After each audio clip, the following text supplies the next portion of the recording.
Boa tarde, meus amigos, boa tarde, minhas amigas. Nós estamos aqui na Sociedade de Estudos Espíritas Francisco de Assis, hoje é 10 de agosto de 2026. E nesse horário das 16 horas, nós estudamos essa obra, o Livro dos Espíritos, né? Essa publicação de Allan Kardec, o Livro dos Espíritos. E hoje nós vamos estudar a parte terceira, capítulo 12 da Perfeição Moral, item 897, né? É o nosso estudo do dia de hoje. Que abrir mais. Mas antes de iniciarmos, vamos elevar o nosso pensamento ao alto, ao nosso Pai Criador, a Jesus, o médico das almas, para agradecer todas as bênçãos, né, que nós estamos recebendo e recebemos todos os dias, rogar a Deus que nos abençoe, que nos fortaleça, que nos permita continuarmos aqui a nossa caminhada, de a bênção do Senhor para a nossa família, para nossos entes queridos, para os nossos vizinhos, para os nossos amigos, e que o Senhor nos dê ombros fortes para cada um, enfrentando os seus obstáculos, continuar crescendo, continuar trabalhando para a sua própria renovação espiritual, renovação mental. E assim envolvidos por essas bênçãos que caem do alto sobre cada um de nós, pedimos a permissão do Senhor para iniciarmos a nossa reunião de hoje e que possamos aproveitar ao máximo essa oportunidade que o Senhor nos fornece, graças a Deus.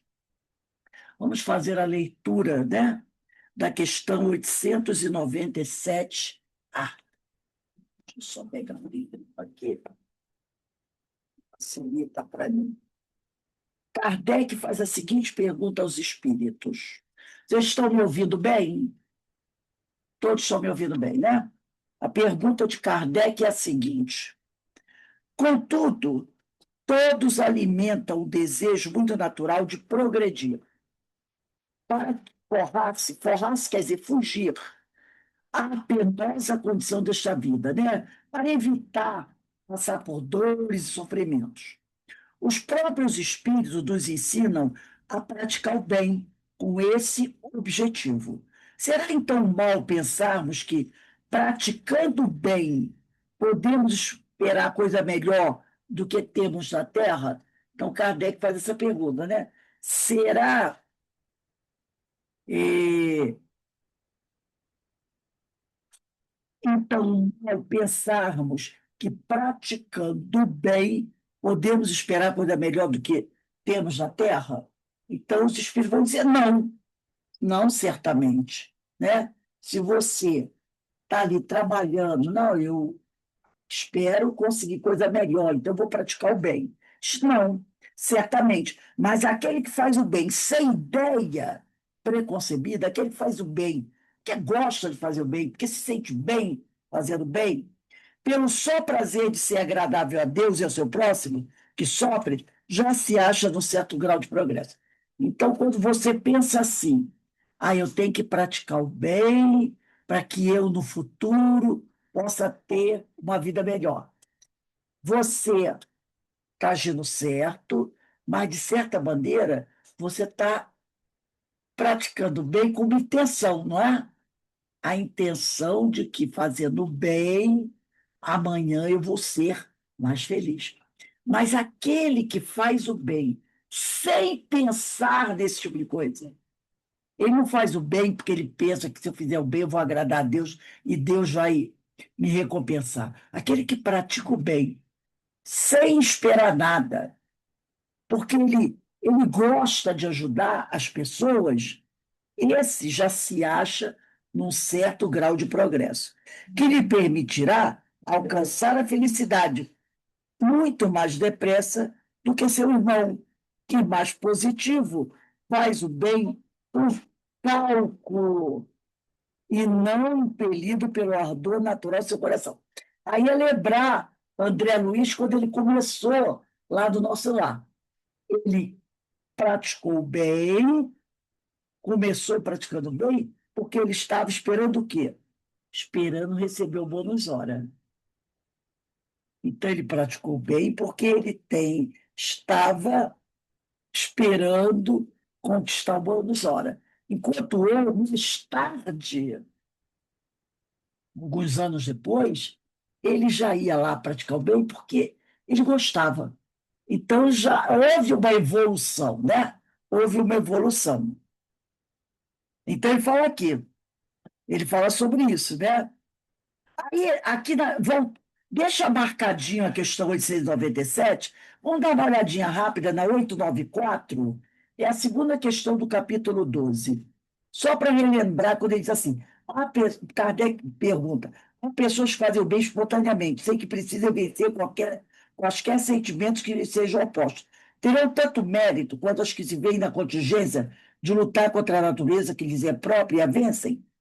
Aí os espíritos dizem: só não tem que lutar aqueles em quem já há progresso realizado. Esses lutaram outrora, no passado, e triunfaram. Por isso é que os bons sentimentos, nenhum esforço lhe custam, e suas ações lhe parecem simplicíssimas. O bem se lhes tornou hábito. Para por aí. Então, quando você pratica o bem, porque esse bem já é para você um hábito, você já conquistou um certo grau de progresso. Enquanto outros estão praticando bem, pensando, eu tenho que praticar o bem para eu ter um futuro melhor. É legal, ele já está fazendo bem pensando nisso. Mas o ideal é quando você já faz esse bem naturalmente, sem ficar pensando nessa coisa, né? 897b. Não haverá aqui uma distinção, uma diferença, né, a estabelecer-se entre o bem que podemos fazer ao nosso próximo e o cuidado que pomos em corrigirmos dos nossos defeitos? Concebemos que seja pouco meritório fazermos o bem com a ideia de que nos seja levado em conta na outra vida, mas será igualmente indício de inferioridade emendarmos-nos, vencermos as nossas paixões, corrigirmos o nosso caráter com o propósito de nos aproximarmos dos bons espíritos e de nos elevarmos? É para que Kardec já faz uma pergunta mais detalhada, mais minuciosa, baseando no que eles responderam, né? Então, ele tenta extrair ao máximo informação dos espíritos. Aí eles dizem: não, não. Quando dizemos fazer o bem, queremos significar ser caridoso. Procede como egoísta todo aquele que calcula o que lhe possa cada uma de suas ações render na vida futura, tanto quanto na vida terrena. Então, tem gente que fica pensando assim: ah, eu tenho que fazer, ajudar os velhinhos, que isso agrada a Deus. Mas eu acho que eu tenho que ajudar mais as crianças, porque a criança precisa mais. E o mérito de quem ajuda a criança é maior do que o mérito de quem ajuda velhinho, entendeu? Então, está dizendo assim, tem gente que fica, né, fazendo cálculos para ver o que lhe possa ser mais rendável, né? Que lhe possa ser melhor, que ele no futuro possa ter mais sucesso, né? Então tem gente que ele fala sobre isso aqui, o espírito, né?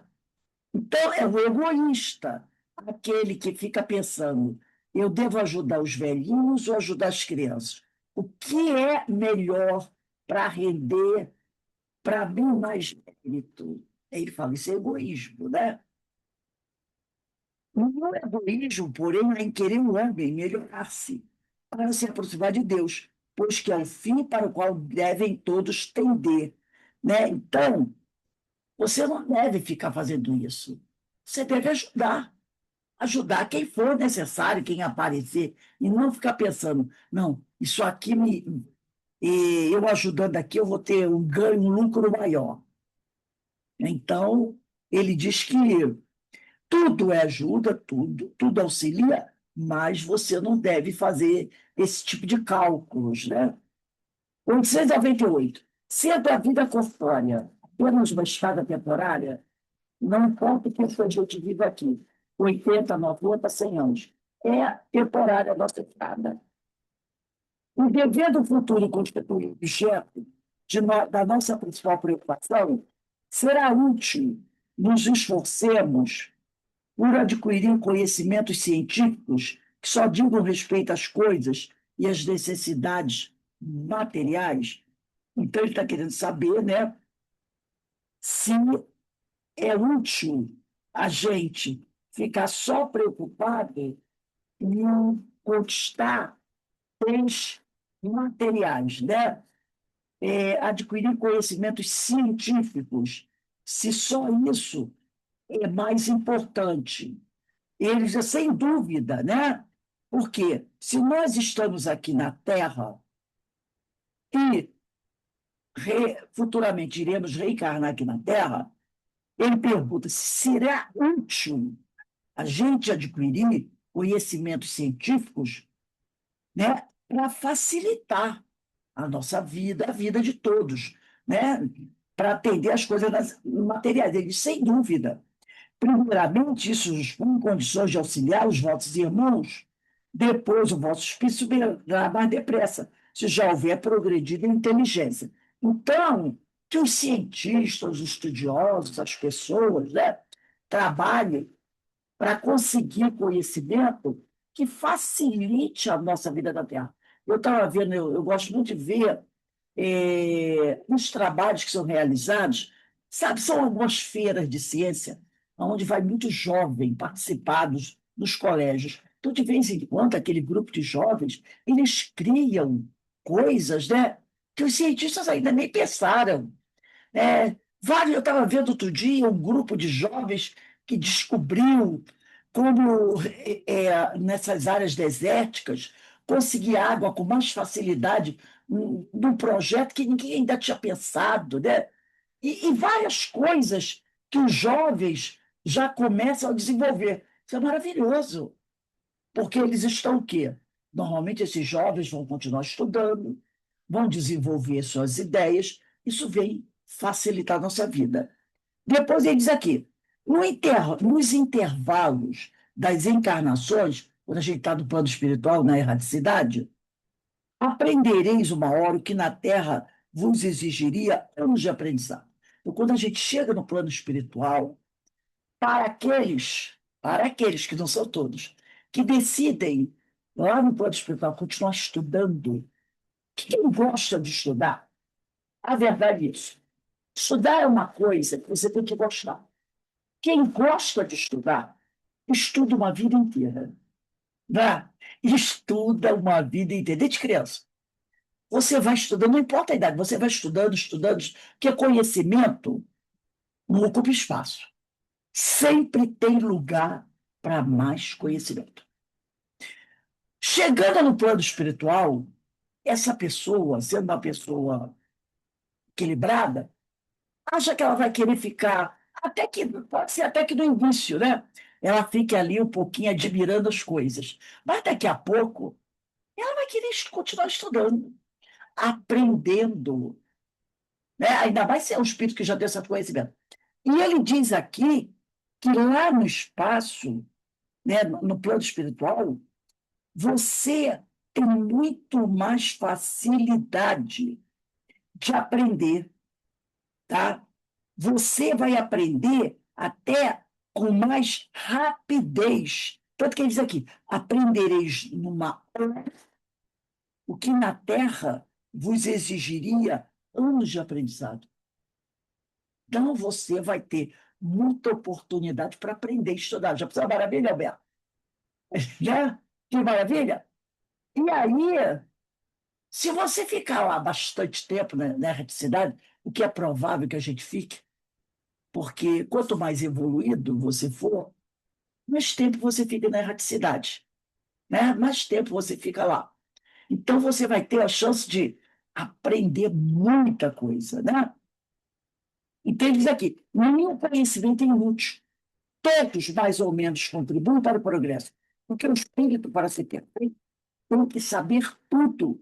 E porque, cumprindo que o progresso se efetua em todos os sentidos, todas as ideias adquiridas ajudam ao desenvolvimento do espírito. Então, quando essa pessoa que ficar lá, vamos dizer, né, que você desencarnou e você fique no plano espiritual uns 200 ou 300 anos, na erraticidade, aguardando uma nova reencarnação. Você fica lá estudando, estudando, estudando, estudando. Inclusive, eu estava vendo em obras, né, mediúnicas, que às vezes o plano espiritual, os amigos benfeitores, chegam para um espírito que está lá, está estudando e se esforçando e usando o conhecimento que ele está adquirindo para ajudar o pessoal lá do plano espiritual, dos espiritualistas, sabe? E chega a hora dele encarnar. E a espiritualidade vai conversar com ele. Olha, já está em tempo de você voltar. E ele, muitas vezes, pede a espiritualidade. Olha, eu queria ficar mais um tempo aqui, porque eu estou desenvolvendo um projeto, eu estou trabalhando aqui, e eu gostaria de permanecer mais um tempo aqui. A espiritualidade vai avaliar o pedido. Se ela percebe que o teu pedido realmente está embasado numa vontade verdadeira de você continuar trabalhando, ela diz, não tem problema. Você pode ficar aí mais um tempo. Então, tem vários espíritos que já estavam até, parece até que um deles seria André Luiz, já estaria próximo o tempo de reencarnar, mas que ele pediu para continuar mais um tempo lá, né? Porque ele queria elaborar. E espiritualidade, porque não tem pressa, se você está realmente trabalhando para se melhorar, para adquirir conhecimento, aplicando esse conhecimento já lá, para ajudar muitos espíritos sofredores, e se preparando para que no futuro, você chegando aqui, com mais conhecimento, possa ajudar as pessoas, com atualidade, percebendo que o teu pedido é sincero, não tem problema, pode continuar. Pode ficar mais aí, de repente ficar mais 50 anos, mais 100 anos, não vai ficar eternamente, uma hora vai ter que voltar. Mas eles permitem, porque você está aproveitando o tempo da erraticidade para crescer, para trabalhar. Entendeu? Então, eles não têm essa pressa de mandar você de volta. Se você pedir, não, eu quero ficar aqui porque eu estou estudando, estou desenvolvendo projeto, estou fazendo isso, fazendo aquilo, estou trabalhando. Espiritualidade. Não se incomoda, ela deixa você mais um tempo lá. Então, ele diz aqui, né? O conhecimento é inútil e não é mesmo, e todos, mais ou menos, contribuem para o progresso. Todos nós contribuímos, uns mais, outros menos. Porque o espírito, para ser perfeito, tem que saber tudo, em todos os âmbitos da vida, né? Cumprindo que o progresso se efetua em todos os sentidos. Todas as ideias adquiridas ajudam o desenvolvimento do espírito. Então, a ideia é essa. Estude, adquira conhecimento, mas procure colocar desse conhecimento que você adquire em prática. Primeiro, mudando o nosso comportamento. E procurando fazer algo que auxilie o nosso próximo. Isso é a base. Isso é a base. E se a gente analisar bem, gente, não é tão difícil assim, né? É você começar a se corrigir. Não, olha, eu já não posso mais agir assim, eu tenho que ter mais paciência, eu tenho que ter mais tranquilidade, né? Eu preciso ajudar. Faça em casa. Tem pessoas. Quer ver um bom exemplo? Essa aqui, ó. Ivone Amaral Pereira. Ivone Amaral Pereira, ela tinha dela, em certos dias da semana, ela fazia culto do Evangelho no ar com intenção para ajudar algumas pessoas. Então, ela dizia assim: vou fazer um culto do Evangelho, como a gente já fazia sozinho, eu chamava de convidava os espíritos, e dizia assim, por exemplo, um exemplo, hoje, segunda-feira, nós fizemos aqui a nossa irradiação para suicidas, o nosso grupo aqui. Na terça, você na sua casa. Eu vou fazer uma leitura de uma página, que é livro, vou fazer uma reflexão, sempre faço uma reflexão, né, do que a gente leu. Tem esses livros, Caminho, Verdade e Vida, Pão Nosso, é, Vinha de Luz, Fonte Viva, esses livros de mensagem. Leio uma página, faço uma reflexão. A reflexão é a famosa interpretação de texto. Veja no que essa mensagem pode ajudar você. Tá? E aí depois você faz uma prece pedindo a Deus que toda a boa vibração daquela leitura que você fez, daquela reflexão que você fez, possa ajudar um determinado grupo de espíritos. Assim, eu quero que todas as boas vibrações que surgiram aqui, as minhas reflexões, sejam dirigidas por nossos irmãos, por exemplo, dependentes químicos, que se encontram no plano espiritual, que se encontram aqui na Terra, e aí você faz uma prece pedindo a Deus por eles. Por eles. Na quarta-feira, você faz outro. Coisa de 10, 15 minutos. Ah, isso eu vou pedir para as crianças que estejam abandonadas, ou para as famílias, entendeu? Então, todo dia, você faz um pequeno culto no lar, 10 minutos, lê uma página, faz reflexão, e pede a Deus que toda boa vibração emanada dali, porque como, o que que Jesus falou? Quando um ou dois estiverem reunidos em meu nome, eu ali estarei presente. Não é? E aí você pede que a boa vibração, que as boas ideias, as reflexões emanadas ali sejam dirigidas para atender, amparar as famílias. Cada dia você bota uma intenção. Olha só, você está trabalhando no bem. Você está trabalhando no bem.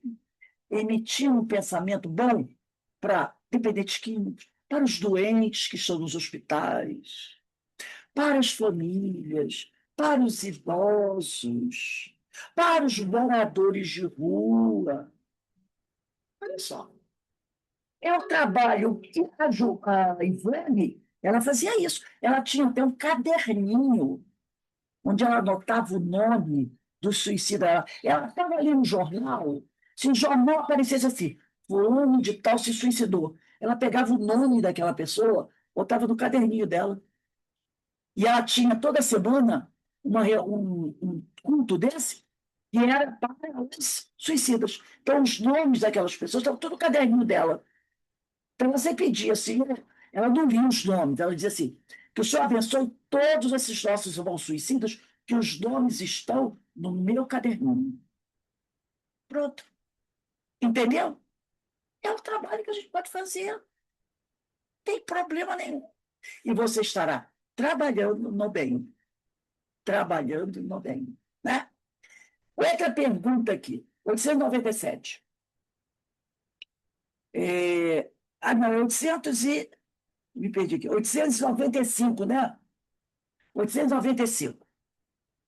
Não é isso, gente? Não, peraí. 899, Rosa. 899, desculpe. Qual é o mais culpado de dois homens ricos que empregam exclusivamente em gozos pessoais suas riquezas, tendo um nascido da opulência, na riqueza, muita riqueza, e desconhecido, sempre a necessidade, devendo outro ao seu trabalho os bens que possui. Então, ele quer saber qual é o mais culpado dos dois homens. Um, que nasceu em berço de ouro, tá? E que gasta o dinheiro dele, a fortuna dele, só para ele. Tá? E outro que, e tendo nascido na pobreza, é desconhecido sempre a necessidade, devendo outro ao seu trabalho os bens que possui. Então, um é rico, sempre gastou a sua fortuna para ele próprio, nunca conheceu a pobreza. E o outro ficou rico com o próprio trabalho. Né? Então, ele quer saber qual é o mais culpado de dois homens ricos que empregam. Não, eu vou reformular a pergunta. A pergunta é a seguinte: tem dois homens.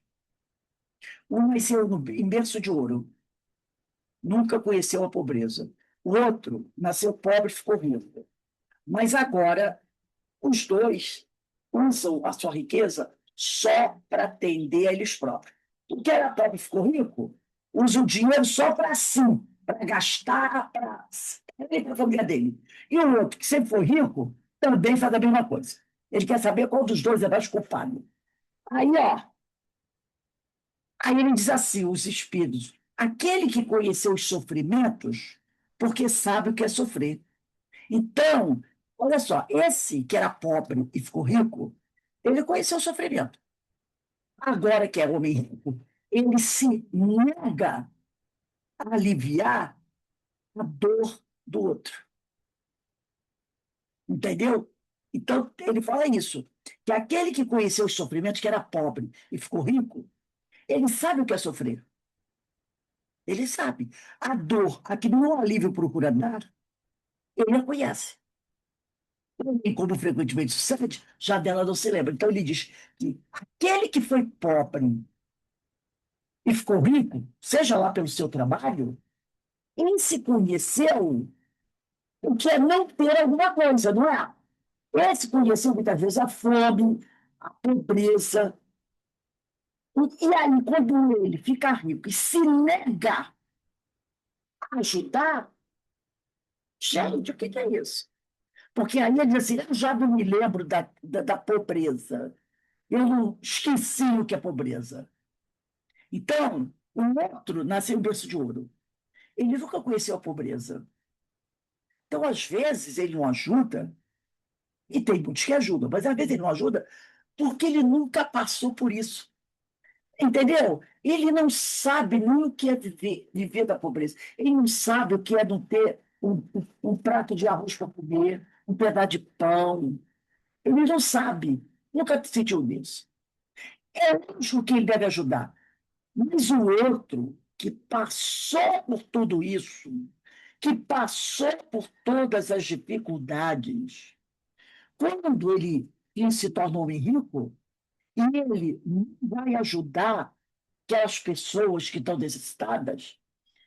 Isso é um tremendo egoísmo, porque ele sabe o que é a dor, ele sabe o que é o sofrimento, entendeu? Então, o Kardec queria saber quem é mais culpado. O rico, que sempre foi rico e que não ajuda ninguém, que alega que nunca conheceu a pobreza, não sabe que é pobreza, não ajuda ninguém.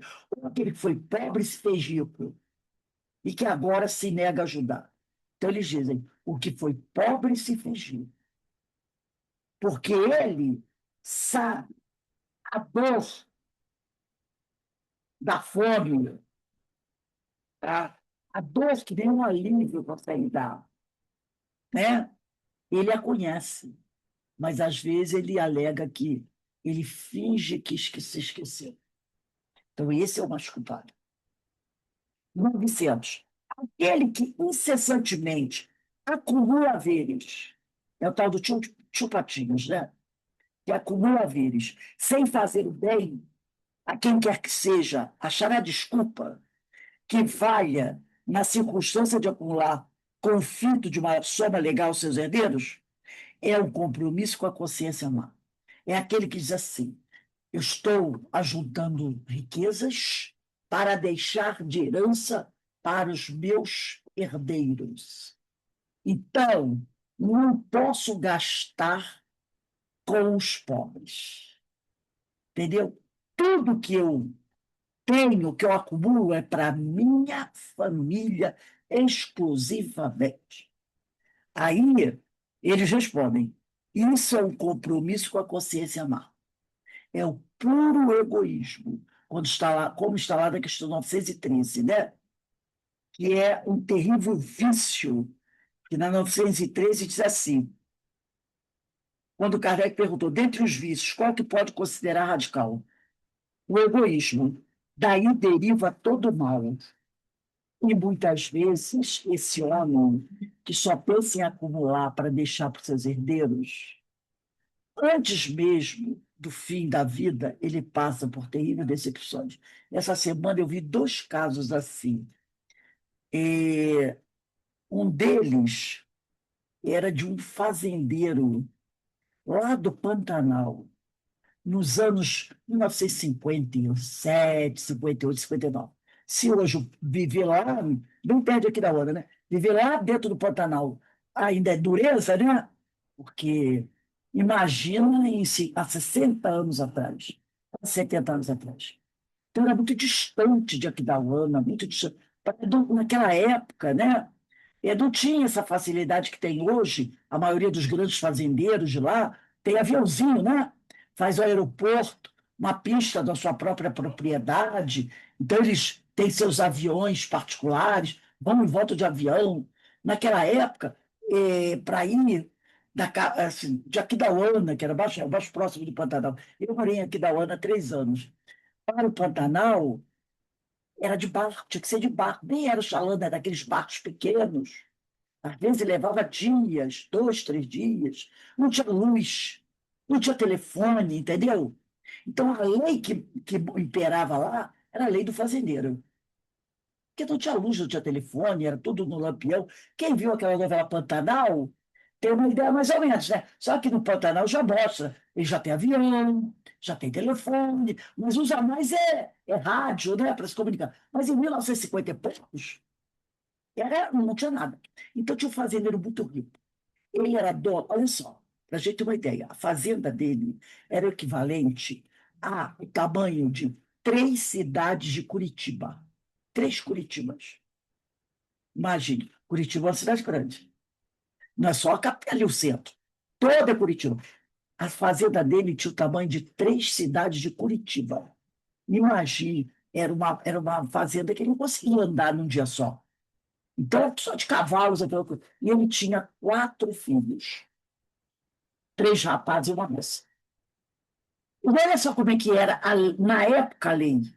Normalmente, quando o chefe da família morria, a maior parte da propriedade dos bens tinha que ficar. Não era uma lei do país, era uma lei da região do Pantanal.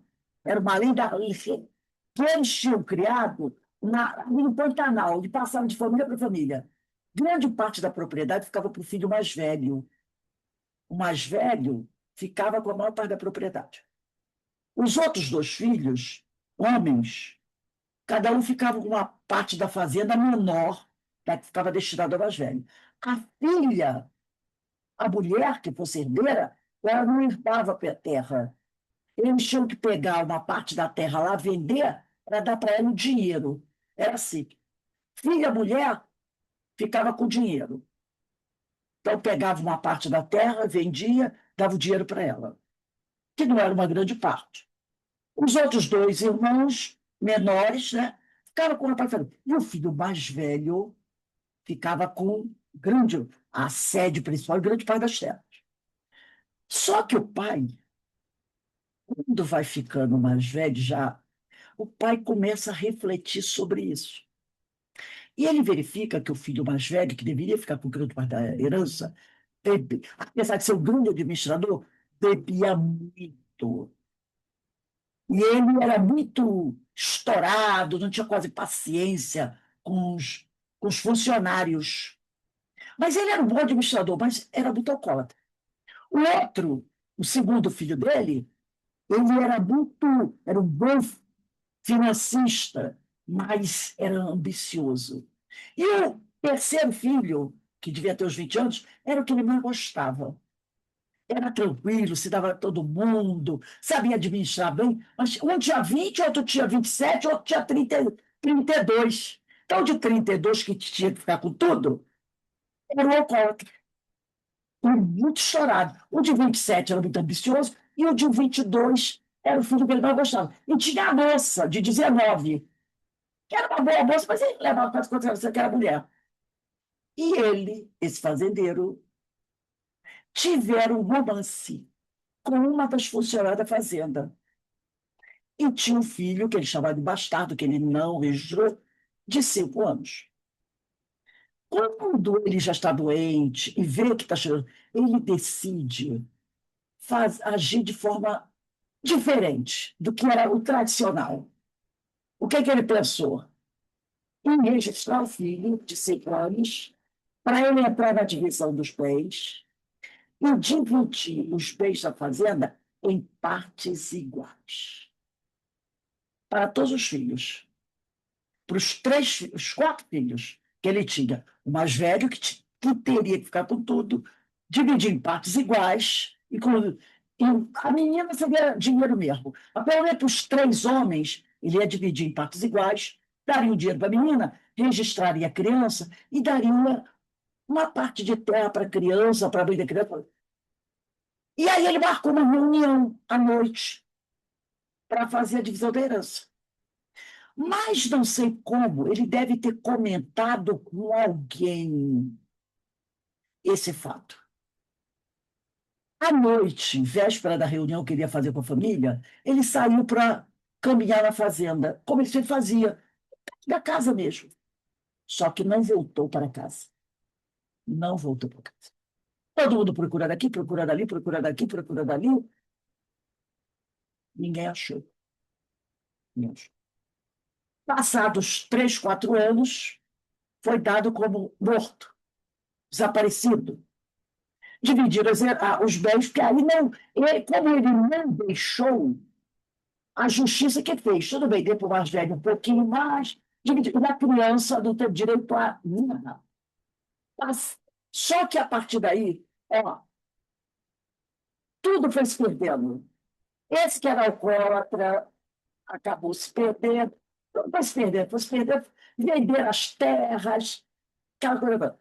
Passados 50 anos, a fazenda ficou abandonada, venderam as terras e construíram. Quem comprou mais tarde construiu a sede da fazenda numa outra parte, mais próxima da cidade, entendeu? E aquela sede antiga onde ele morava ficou abandonada.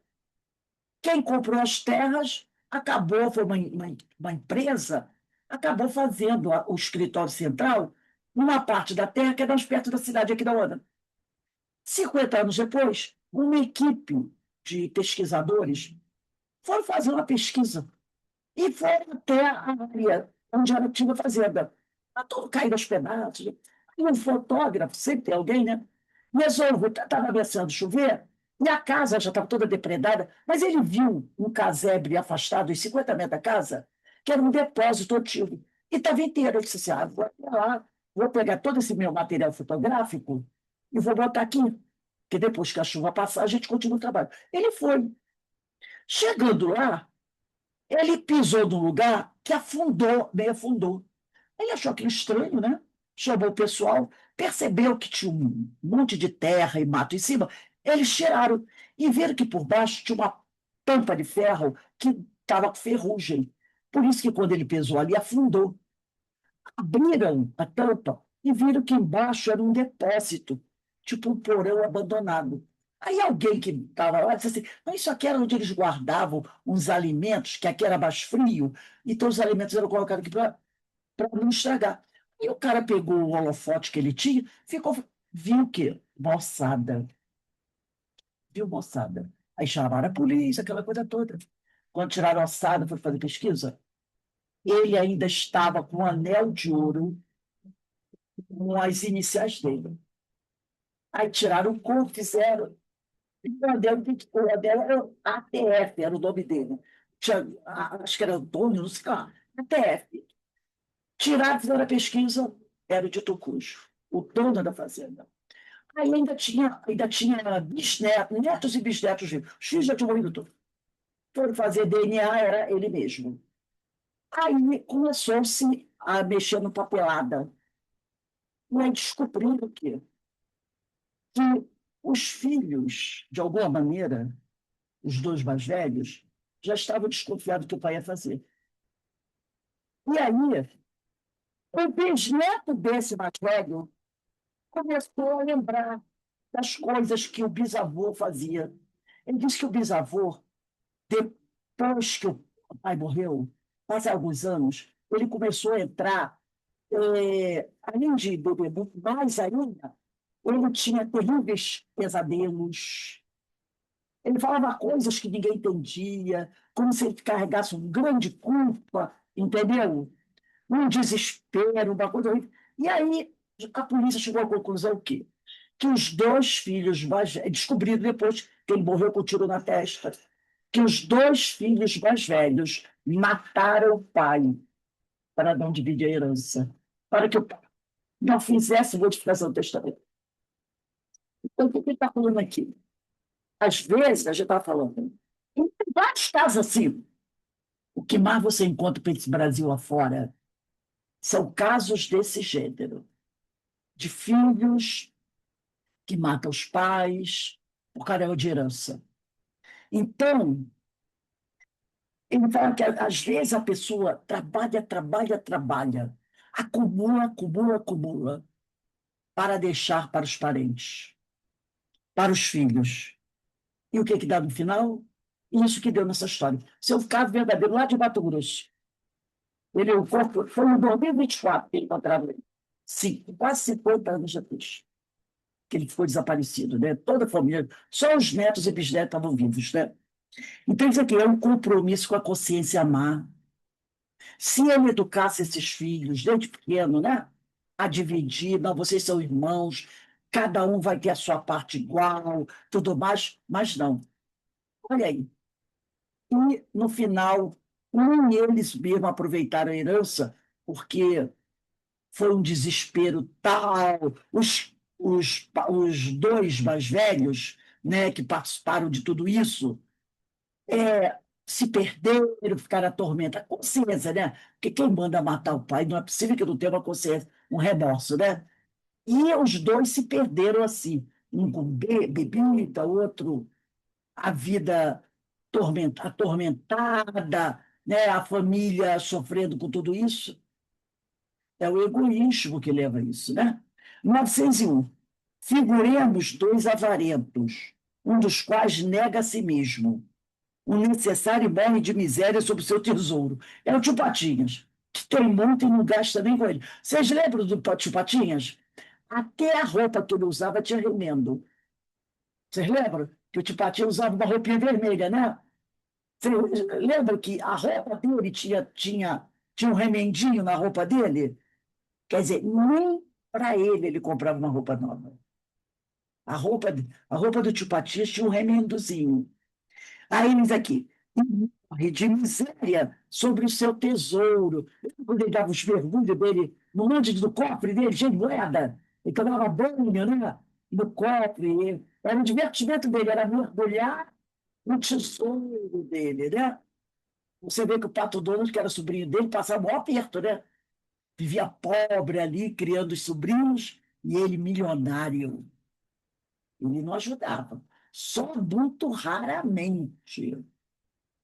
Ao passo que o segundo só é mão fechada para os outros. São dois avarentos. Um não gasta nem consigo. O outro só é avarento para os outros. Para ele, não. Mostrando-se pródigo para consigo mesmo. Enquanto recua ante o mais ligeiro sacrifício para prestar um serviço ou fazer qualquer coisa útil, nunca julga demasiado o que despenda para satisfazer os seus gostos ou as suas paixões. Peça-se-lhe um obséquio, estará sempre em dificuldade para fazê-lo. Lembra do. Ah, é verdade, o Joey botou aqui. Não esquecendo também dos pais que desejam a morte dos próprios filhos, muitas vezes, né? Também para, às vezes, ficar com o dinheiro do filho, né? Pela a riqueza do filho. E aí ele fala que nunca julga o que desperdiça para se fazer os seus gostos, suas paixões.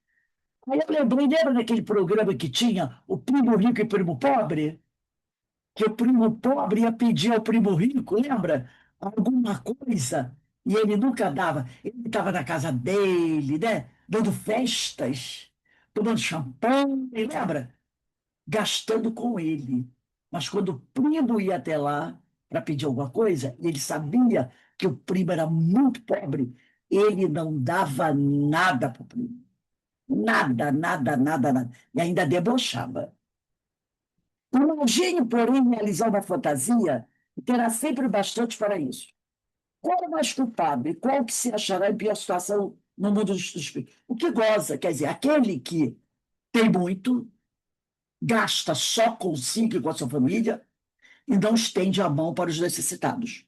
É porque é mais egoísta do que avarento.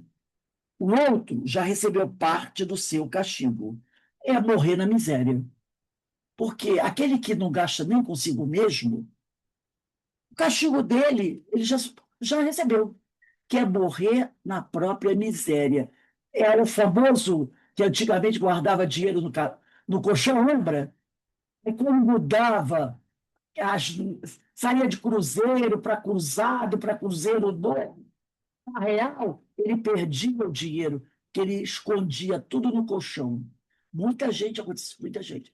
E assim, já ganhou o próprio castigo dele, que é morrer, muitas vezes, na própria miséria sob seu tesouro. Agora, o outro, que tem e só quer saber do dinheiro para si, esse já é o mais culpado, né? 902. Será improvável que cobicemos a riqueza quando nos anime o desejo de fazer o bem? Ele diz: tal sentimento é, não há dúvida, louvável, quanto puro. Não tem muita gente assim, eu gostaria muito de ganhar um dinheiro, de repente, aí numa mega-sena, para poder ajudar as pessoas que necessitam. Ele diz aqui que esse sentimento é louvável quando é verdadeiro. Porque às vezes a pessoa diz, queria tanto ganhar. Essa semana foi 165 milhões da Mega Sena. Eu gostaria tanto para poder ajudar. Aí quando ganha, nossa Senhora, a primeira coisa que faz é sumir, entendeu? Ajuda só os seus. Aí reclama que tem gente batendo na porta dele, pedindo dinheiro. Esse pessoal, né, não deixa andar na rua, sempre pedindo esmola. Aí começa a reclamar. Porque às vezes Deus está à prova, até para verificar mesmo se esse sentimento seu é de verdade. Se você realmente quer receber aquilo, né, para ajudar de verdade. E olha, eu digo para vocês, é uma prova difícil. É uma prova difícil. Você, não vou dizer que você vai usar tudo para caridade. Lógico que você vai aproveitar um pouco desse dinheiro, mas você tem que ter muito equilíbrio, muito discernimento. Porque é uma fortuna incalculável. Eu mesmo não consigo imaginar o que é 165 milhões de reais. Então você tem que tomar muito cuidado com isso, para você não se perder, para você não prejudicar outras pessoas, porque tem pessoas que não têm condição de ter esse dinheiro. Tem pessoas que recebem uma fortuna como essa, aí tem três, quatro filhos, aí dá boladas e boladas para cada filho. Aí aquele filho que às vezes estava estudando, trabalhando, né, para se tornar um cidadão de bem, ter uma profissão, o que que faz? Recebeu uma fortuna dessa? Para de trabalhar, para de estudar, se torna um pária. Então, você acabou incentivando seu filho a ser um pária. Porque ele estava estudando, estava trabalhando, você dá um dinheiro que ele não tinha condições de administrar para ele. E aí ele abandona tudo que ele estava fazendo para curtir a vida. E acaba se perdendo. Então você tem que ter muito cuidado. Então, quando quem pede isso, tem que pedir com muita atenção, com muito cuidado. Porque se receber, poderá não só prejudicar a si, como prejudicar toda uma família. Por isso que ele diz aqui, o sentimento de você querer pedir uma fortuna dessa a Deus, né, com a intenção de ajudar os outros, não há dúvida, é louvável, quando o teu sentimento é puro e verdadeiro. Visa isso, ajudar. Mas será sempre bastante desinteressado esse desejo? Pergunta dele. Não ocultará nenhum ponto de ordem pessoal? Não será de fazer o bem a si mesmo, em primeiro lugar, que cogita aquele em quem tal desejo se manifesta?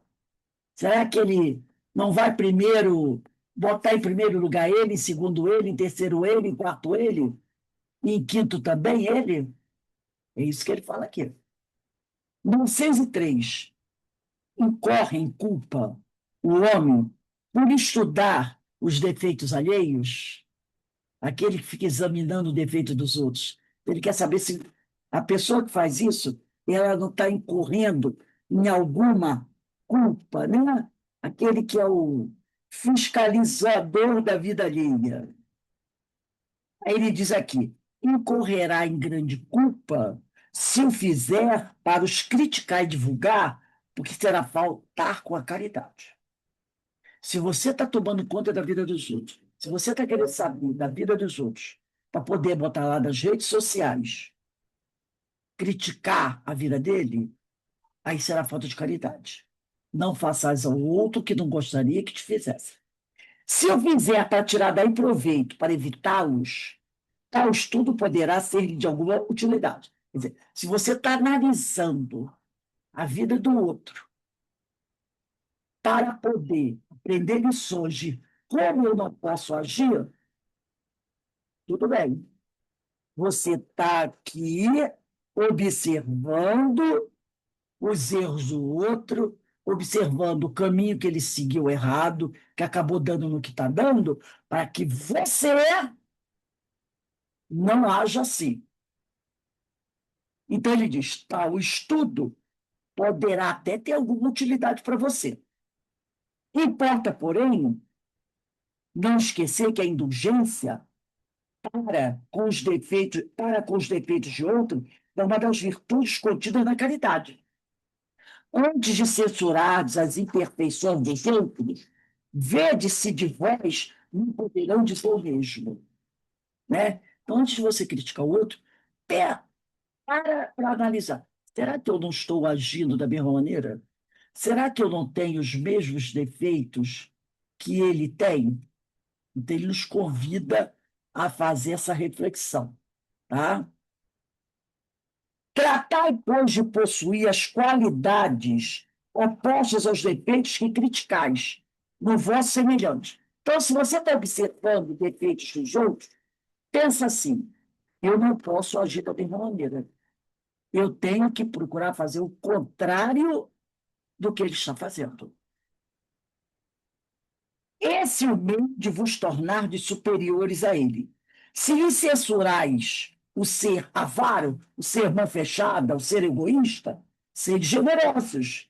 Se o ser orgulhoso, se você está criticando no outro orgulho, ser você humilde e modesto. Se é o outro ser áspero, grosseiro, ser você brando. Se você percebe que o outro age com pequenez, sede grandes em vossas ações. Numa palavra, fazei por maneira que, se não vos possam aplicar estas palavras de Jesus: vê o argueiro no olho do seu vizinho e não vê a trave do seu próprio olho. Isso pode anotar aí, ó, Mateus capítulo 7, versículo 3 até o 5. Anota aí no final. Porque Jesus fala isso, né?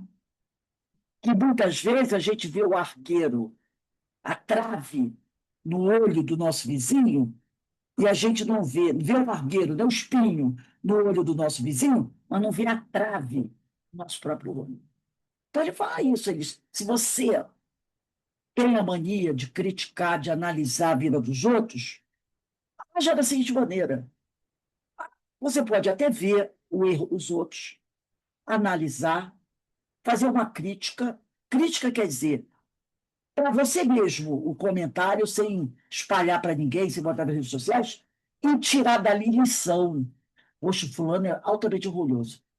Eu não posso. Olha que eu estou agindo assim. Não posso ser assim. O fulano é grosseiro. Não, não, eu andei fazendo umas grosserias, não posso ser assim. Poxa, fulano é egoísta. Não, eu também já andei sendo muito bom de vaca, né? Eu tenho que ser mais generosa. Analisa o problema do outro e procura fazer o oposto. Assim você vai se corrigindo. E seja indulgente para o outro. Talvez ele seja assim, porque é uma pessoa que teve uma vida sempre muito difícil, uma pessoa que não teve uma boa educação, é a tal. Não quer dizer que você está passando a mão na cabeça da criatura, mas você está sendo indulgente, né?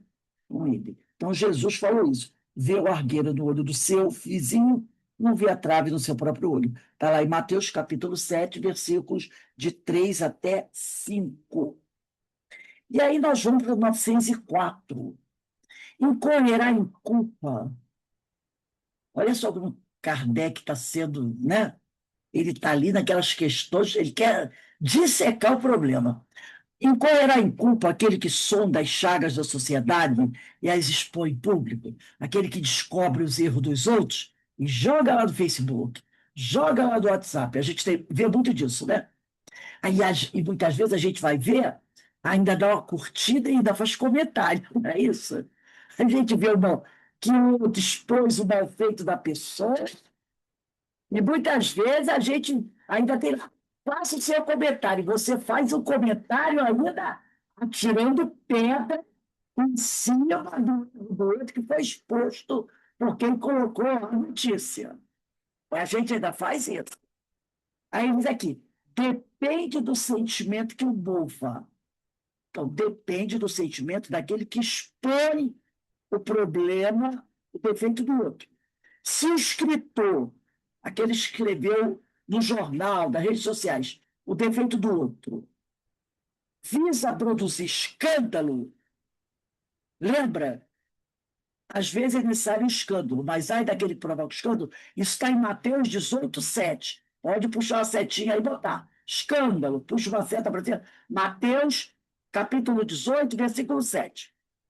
Se o escritor, aquele que fez a publicação do mal feito do outro, visa produzir escândalo, não faz mais do que proporcionar a si mesmo um gozo pessoal, apresentando quadros que constituem antes mal do que bom exemplo.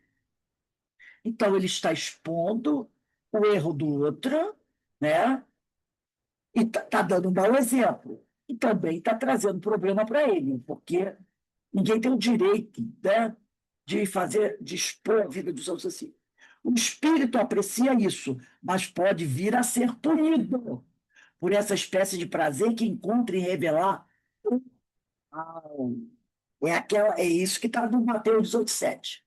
Há necessidade, muitas vezes, do escândalo, mas há aquele que é o promotor do escândalo. Então, a pessoa tem prazer em expor a vida dos outros, mas depois ele vai ter que responder por isso. 904A. Como, em tal caso, julgar da pureza das intenções e da sinceridade do escritor? Então, como é que eu vou saber que a pessoa que publicou o mal feito do outro agiu com boa intenção ou com má intenção? Os espíritos respondem: nem sempre há nisso utilidade. Se ele escrever boas coisas, aproveitai-as. Se proceder mal, é uma questão de consciência, que lhe diz respeito exclusivamente. Ademais, se o escritor tem empenho em provar sua sinceridade, apoie o que disser nos exemplos que dê. Se ele está, por exemplo, né, de repente, ele descobriu alguma coisa que alguém está fazendo de errado e que está prejudicando muito um grupo, ele pode expor aquilo. Olha, o cidadão está fazendo isso aqui. Isso que ele está fazendo está prejudicando as pessoas. Então, as pessoas prejudicadas têm que tomar cuidado com esse tipo de coisa. Por exemplo, eu vi um vídeo também que achei. Uma mulher, a casa dela tem um jardim. No jardim, ela botou uma piscina, essas piscinas plásticas grandes para os filhos dela. Só que à noite não, acho que de manhã, assim, de madrugada, umas 3, 4 horas da manhã, uma vizinha, olha só, uma vizinha, ela esqueceu o portão encostado, ou não trancou o portão. Uma vizinha entrou, abriu o portão dela e com uma faca rasgou a piscina, de tal modo que a água todos. Depois ela saiu sorrateiramente. Então a moça tinha daquelas piscinas, montou uma piscina para ela, para os filhos dela. A outra, de madrugada, 3, 4 horas da manhã, saiu de casa, conseguiu abrir o portão dela, rasgou a piscina dela e a piscina esvaziou toda. Só que a vizinha do outro lado tinha uma câmera. E a câmera filmou ela entrando entendeu? Ela entrando. Aí essa vizinha botou na rede social. E olha só, gente, a gente tem que tomar cuidado, porque uma pessoa fazer isso totalmente errado. E é errado, né? Você invade a casa do outro para rasgar a piscina da pessoa. E quem que vai na cabeça de uma pessoa que faz isso? E não foi uma criança, devia ter uma mulher de quase uns 40 anos. Então ela alertou os vizinhos, tomem cuidado, porque se ela faz isso, ela pode fazer coisa pior, né? Quem sabe? E aí, de certa modo, a moça que teve a piscina rasgada ficou sabendo. Então, nesse caso, aquela pessoa expôs para alertar as outras pessoas do mal feito que foi feito ali. Porque até a dona da piscina, de repente, ela podia até culpar outra pessoa, né, que não foi a responsável, botar a culpa numa criança, num adolescente. Então, ele diz aqui, se o escritor, se aquele que publicou isso, tem empenho em provar sua sinceridade, apoio o que disser dos exemplos que dei. Então, ela colocou ali e falou: isso é um absurdo, nós não podemos fazer uma coisa dessa. E tem também pessoas que expõem, às vezes, uma coisa dessa, até para ajudar, porque às vezes é uma pessoa que está andando ali pela rua, sei lá, colocando em risco a vida de alguém, e aí você faz a denúncia, não por fofoca, mas para ajudar alguém, para proteger uma criança. Então, tudo vai depender da intenção que você fez aquilo, né? 905. Os autores han publicado belíssimas obras de grande moral, que auxiliam o progresso da humanidade, das quais, porém, nenhum proveito tiraram eles. Seria-as-á levado em conta como espírito o bem que suas obras hajam dado lugar, a moral sem as ações é o mesmo que a semente sem o trabalho. De que vos serve a semente se não a fazeis dar fruto que vos alimenta? Grave é a culpa desses homens, porque dispunham de inteligência para compreender, não praticando as máximas que ofereciam aos outros, renunciaram a colher os frutos. Ele está falando sobre aquele escritor que publica livros com grandes ensinos morais, ensinando que as pessoas devem ser honestas, que as pessoas devem agir bem, sabe? Que escrevem esses livros maravilhosos, dando grandes lições, mas eles mesmos agem de forma totalmente contrária àquilo que eles publicam. Quantas vezes já viu isso, né? Então, é a pessoa que é, escreve livros com grandes temas educativos, mas ele mesmo não coloca em prática aquilo que ele prega das obras dele. Ele fala sobre o bem, sobre o amor, mas ele age no mal. É uma pessoa imoral, entendeu? Então ele fala aqui que a moral sem ações é o mesmo que a semente sem o trabalho. Do que vos serve a semente se não a fazeis dar fruto que vos alimente? Grave é a culpa desses homens, porque dispõem de inteligência para compreender. A gente vê isso muito entre religiosos hoje em dia, né? Que chega lá e prega para as suas ovelhas, né? Vocês têm que agir assim, vocês têm que agir assado, vocês não podem fazer isso, vocês não podem fazer aquilo, vocês não podem adulterar no aspecto amplo. Vocês não podem falar mal de ninguém, vocês têm que ser honestos, mas ele mesmo não faz aquilo que ele prega. É o que ele fala aqui. Grave é a culpa desses homens, porque dispunham de inteligência para compreender, mas não utilizaram essa inteligência para dar o exemplo. Muitas vezes é um péssimo exemplo. 906. Será passível de censura o homem por ter consciência do bem que faz e por confessá-lo a si mesmo? Então, será passível de crítica o homem que tem consciência de que pratica o bem e confessa a si mesmo? Aí a resposta: pois que pode ter consciência do mal que pratica, do bem igualmente deve ter. Se você tem consciência do mal que pratica, você também tem que ter consciência do bem que você faz, a fim de saber se andou bem ou mal. Pesando todos os seus atos na balança da lei de Deus, sobretudo na lei de justiça, amor e caridade, é que poderá dizer a si mesmo: se suas obras são boas ou mais, que as poderá aprovar ou desaprovar. Aquilo que o Agostinho nos ensina na questão 919A, 919, 919A. Que todo dia você faça uma meditação, uma reflexão sobre aquilo que você fez durante o dia. Se o que você fez foi bom, continue fazendo. Se o que você fez foi mal, não faça mais isso. Se prejudicou alguém, procura corrigir aquilo, ir lá pedir desculpa, né? Dar um jeito de resolver aquela questão. Não se lhe pode, portanto, censurar que reconheça haver triunfado dos maus pendores e que se sinta satisfeito desde que de tal não se envaideça, diga, não, agora eu já sou Cristo, porque então cairá noutra falta, que aí é no orgulho. Então ele diz que não há problema nenhum. Né? Alberto, você queria saber o capítulo, o versículo, daquele do escândalo, Você já falou, do você já 18, deu. né? Que eu vi agora por mensagem. Então é aquela coisa, não há problema nenhum você reconhecer as coisas boas que você fez, desde que você não se envaideça disso. E ele diz que a gente deve sim fazer como Agostinho falou, todos os dias, antes de dormir, fazer uma reflexão das suas atitudes diárias. Aquilo que você fez bem, ótimo. Aquilo que você fez que não foi legal, você se corrija. Então, não se pode censurar a ninguém por perceber que está conseguindo triunfar dos maus pendores, né? Então, essas perguntas aqui foram bastante esclarecedoras para nós. Kardec foi muito detalhado para tirar todas as dúvidas, para que a gente possa, né, passo a passo, saber como agir. Semana que vem, gente, nós vamos iniciar o item paixões, né? Paixões. E as paixões aqui, ele não está querendo falar sobre paixões amorosas, não, né?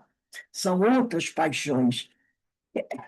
Então, questão 907 vai para o dia 17/10/6, eu já estou em outubro aí. 17/8/26. Questão 907. Falar das paixões. As paixões são os excessos, né? Ou melhor, como diz, a paixão está no excesso, que muitas vezes as pessoas se perdem pelo excesso, né?